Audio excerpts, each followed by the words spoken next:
Day 2 in our series, Can We Talk? Rona Behrens, a PhD and parent advocate, explains you can reconnect via conflict.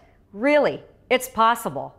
After the birth of the first baby, our conflicts rise exponentially.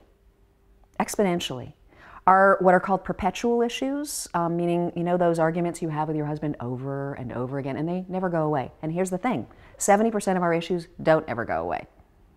They don't ever go away. Scary. Yes, completely frightening. So I will say sometimes I'm appalled by reading this research because I think, I don't want to know all this information. This is awful, right?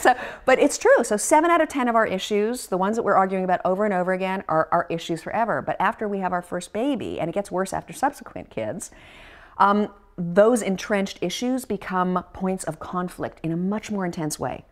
So, 9 out of 10 couples after they have their first baby report a drop in relationship happiness for the first 1 to 3 years.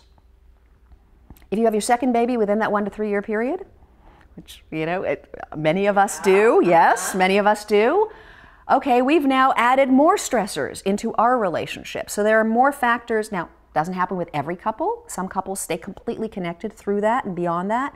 But for those of us who get pulled apart during that period, it's hard then to reconnect, because very often what pulled us apart, we haven't changed the way in which we do conflict. We haven't necessarily resolved those issues that, were major issues between us. They're just sort of floating with us. And so that intervenes as well. So, part of it is also learning ways to really, it's sort of a cliche to accept that we're different, but it's one of those cliches that's a cliche for a really good reason. And very often in relationships, part of what keeps us pulled apart is that we try to prove to our spouse that we're right. Yeah. Yeah. And some of us actually know we are right. I mean, some of us really, the issue is that we are right, and it's like, if only he or she would just really believe us, right?